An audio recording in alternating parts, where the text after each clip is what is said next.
Oke guys, seperti biasa kembali lagi bersama saya Xkartap yang selalu menyajikan alur cerita film yang mantap-mantap dan nontonnya harus sambil kutap-ketap. Di video kali ini saya akan menceritakan alur cerita film yang berjudul CG7 bergenre komedi, drama, family. Dirilis pada tahun 2008. Film ini menceritakan tentang kemiskinan alien tukang bangunan, siswa mantangol, siswi bongsor, guru cantik, bos baik, dan alur cinta yang membagongkan.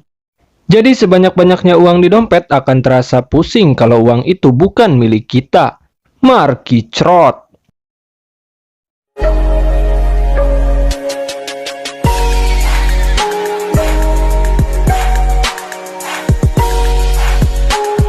Dikisahkan keluarga yang serba kekurangan. Mereka terdiri dari sang ayah yang bernama Ihan dan anak laki-lakinya yang bernama Diki. Ibu Diki sudah lama meninggal karena sakit yang dideritanya. Saat ini Ihan sang ayah bekerja keras untuk kelangsungan hidup anaknya. Mereka tinggal di sebuah rumah sisa-sisa bangunan rusak yang sebenarnya sudah tidak layak huni. Diki masih bersekolah di sekolah dasar swasta. Dia sering dikucilkan dan sering menerima ejekan dari teman-temannya karena dia orang tidak mampu yang setiap harinya memakai pakaian kotor dan dekil. Get lost, poor boy. We don't want you around. Ketika jam istirahat, Diki membantu teman perempuannya yang bernasib sama dengan Diki. Dia suka dikucilkan karena badannya yang bongsor atau besar. Dia bernama Maggie. Setelah Diki membantu Maggie, terlihat Maggie seperti menyukai si Diki. Keep being punished together. Ayahnya Diki yaitu Ihan bekerja sebagai kuli bangunan.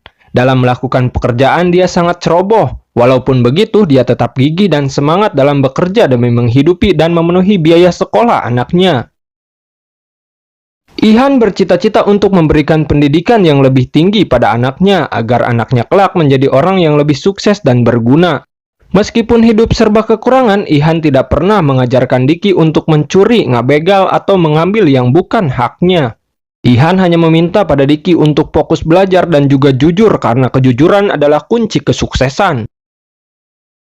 Mereka selalu memiliki cara untuk tetap bahagia walaupun di tengah kemiskinan yang mereka alami. Mereka sering mengunjungi sebuah toko hanya untuk menonton TV karena di rumah mereka tidak ada TV. Terlihat mereka sedang menonton acara berita di mana berita itu membahas tentang adanya pesawat luar angkasa yang jatuh ke bumi. Tiba-tiba Diki menghilang entah kemana, kemudian Ihan mencarinya. Ternyata Diki sedang melihat mainan robot CG1 yang sangat canggih dan tentu saja harganya pun mahal. Lalu Diki meminta ayahnya untuk membelikan robot tersebut. Karena Ihan tidak memiliki uang sepeser pun, akhirnya Ihan memukul Diki dengan tujuan agar Diki tidak merengek pada ayahnya. Diki pun akhirnya marah dan lari meninggalkan ayahnya, kemudian Ihan mengejarnya.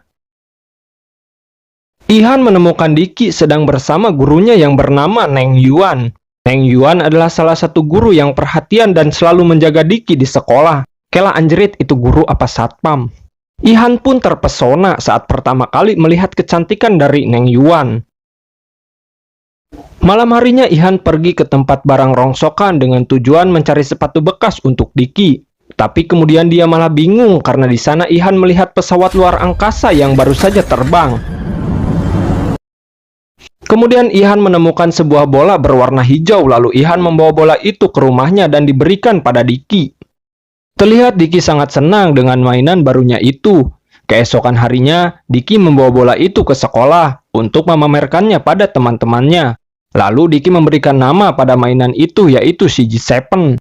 Ipul, salah satu teman Diki yang mentangul, mengejek mainan Diki kalau mainannya sangatlah jelek.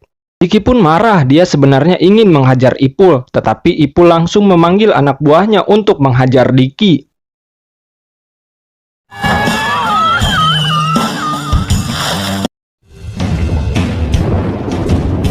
Saat pulang sekolah, Diki dimarahin oleh ayahnya karena dia berantem dengan Ipul. Saat sedang dimarahi habis-habisan oleh ayahnya, Diki pun ambekapegung, kemudian secara tidak sengaja dia menekan antena bola hijau mainannya tersebut. Seketika hal-hal aneh pun bermunculan. Secara tiba-tiba mainan itu berubah menjadi seekor anjing alien. Anjing alien itu mampu merubah apel busuk menjadi apel segar. Terlihat Diki sangat senang karena akhirnya dia memiliki mainan yang sangat gemoy.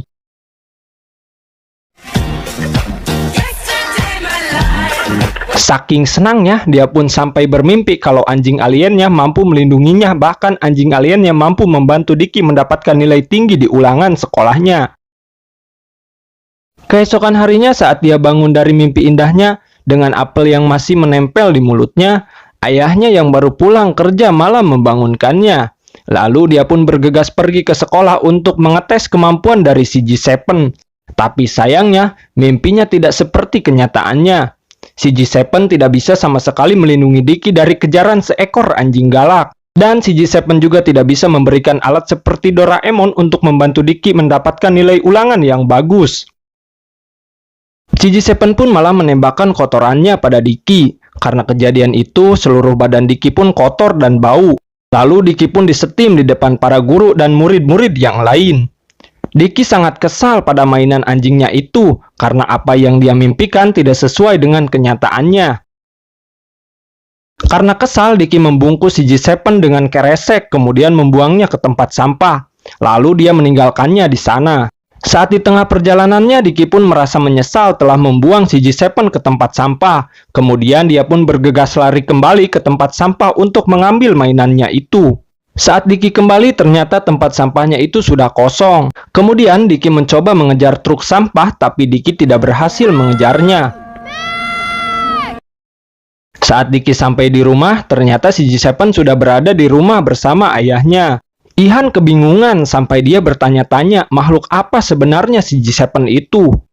Kemudian Diki memberitahunya bahwa si G7 berasal dari bola hijau yang tempo hari ayahnya berikan pada Diki. Singkat cerita, Diki dan Ihan sedang tertidur. Si G7 terus memperhatikan mereka yang sedang tidur dipenuhi dengan keringat karena cuacanya sangat panas. Lalu si G7 mengeluarkan kekuatannya untuk menyalakan kipas angin yang sudah rusak dengan tujuan agar mereka bisa tidur dengan nyenyak.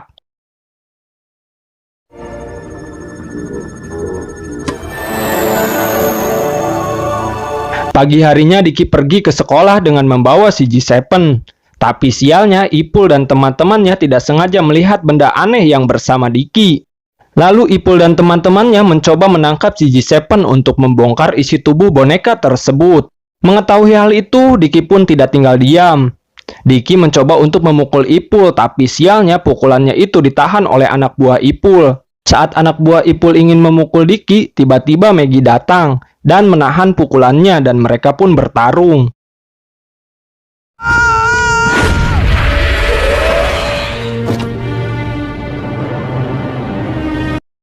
Saat pertarungan sedang berlangsung, tiba-tiba Pak Guru datang memergoki aksi perkelahian mereka. Alhasil, Pak Guru pun akhirnya menghukum mereka semua di tengah lapangan. Saat Pak Guru pergi, Diki menceritakan pada Ipul bahwa si G7 adalah makhluk alien yang gemoy, dia juga bisa melakukan hal apapun.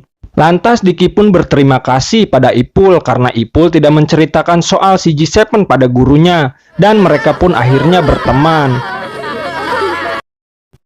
Keesokan harinya sebelum Diki berangkat ke sekolah, Diki menunjukkan hasil ujiannya pada ayahnya.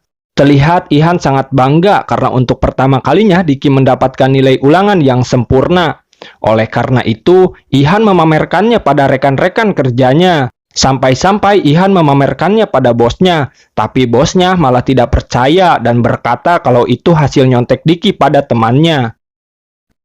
Saat bosnya melihat kertas ulangan Diki, ternyata nilai Diki sebenarnya 0, tapi Diki sengaja merubahnya menjadi 100. Karena kejadian itu, Ihan hampir memukul bosnya, dan akhirnya bosnya memecat Ihan. Saat pulang kerja, Ihan langsung memarahi Diki karena dia sudah berani membohongi ayahnya. Diki memiliki alasan kenapa dia merubah hasil ulangannya itu, agar ayahnya tidak merasa kecewa dengan hasil ujian Diki. Kemudian Ihan mengambil paksa si G7 dari Diki, dan mereka membuat sebuah perjanjian yaitu apabila Diki mendapatkan nilai ulangan yang bagus tanpa berbohong, Diki bisa melakukan hal apapun termasuk mengambil kembali si G7. Karena perjanjian itu, akhirnya Diki menjadi giat belajar untuk mendapatkan nilai di atas 60. Saat Diki sudah berangkat sekolah, Ihan menyadari kalau anaknya lupa tidak membawa makan siangnya yang sudah disiapkan. Kemudian Ihan pun pergi ke sekolah Diki untuk mengantarkan makan siang anaknya itu. Saat di sekolah, Ihan bertemu dengan Neng Yuan. Lalu Ihan menitipkan makan siang Diki pada Neng Yuan. Dan Neng Yuan juga menawarkan akan membantu Diki agar Diki bisa mendapatkan nilai yang bagus. Mendengar hal itu, Ihan pun sangat senang dan berterima kasih pada Neng Yuan karena dia selalu perhatian pada anaknya. Get it to him, please. Oh, of course. It's just a small thing. Really, don't worry. It's not. Singkat cerita, Ihan menemui mantan bosnya untuk meminta maaf dan meminta bekerja kembali. Tanpa diduga-duga, bosnya menerima Ihan untuk bekerja kembali. Bahkan bukan hanya itu saja. Dia pun memberikan amplop yang sudah pasti dalamnya uang sebagai permintaan maaf bosnya karena telah mengejek Diki. Nah, yang kayak gini baru namanya bos. Ihan yang sedang semangat-semangatnya bekerja karena bisa diterima kerja kembali dan mendapat bonus dari bosnya. Ketika Ihan sedang melakukan pekerjaannya, hal buruk malah menimpanya. Ihan mengalami kecelakaan kerja sampai mengakibatkan Ihan harus meninggal.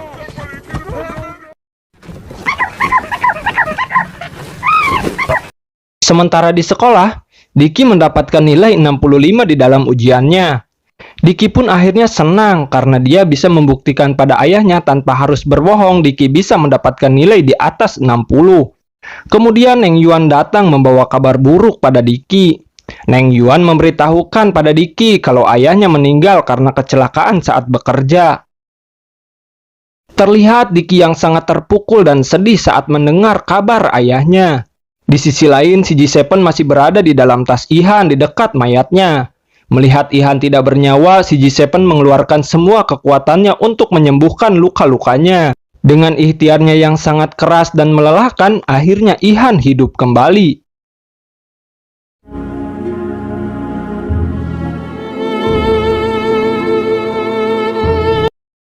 Karena kekuatannya dikerahkan semua sampai hawa murninya ditransfer ke Ihan, si G7 pun tergolehek lemas.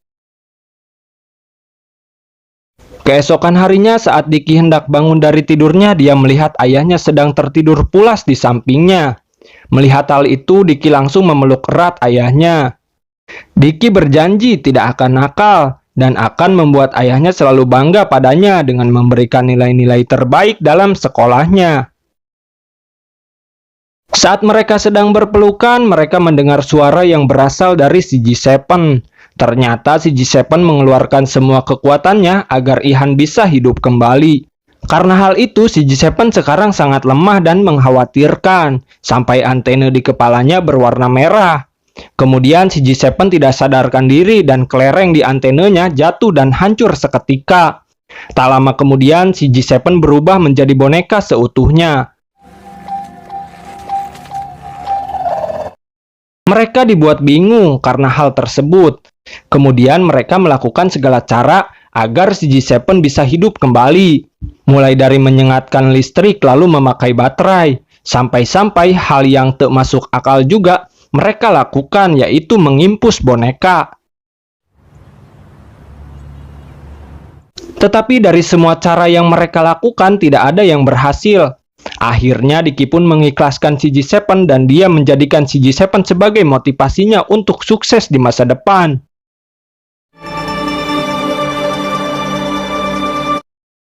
Kehidupan pun akhirnya kembali normal, di mana terlihat Diki dan teman-teman sekolahnya sedang piknik. Terlihat di sana anak buah Ipul yang kurus jatuh cinta pada Maggie. Tapi Maggie hanya cinta pada Diki. Tapi Diki juga tidak mencintai Maggie, karena Diki mencintai salah satu temannya yaitu Penny. Dan Penny juga sepertinya menyukai Diki, tapi cinta mereka selalu dihalangi oleh Ipul. Pusing mabandungan lagi. Alur percintaannya terlalu membagongkan. Sedangkan di sisi lain Ihan menyukai Neng Yuan, dan dia memberikan sekuntum mawar merah pada Neng Yuan sebagai tanda cintanya. Dan akhirnya Diki Ihan pun menjadi keluarga yang lengkap dengan Neng Yuan sebagai ibunya. Lahirlah si Tata sama si Mamat dan film pun tamat.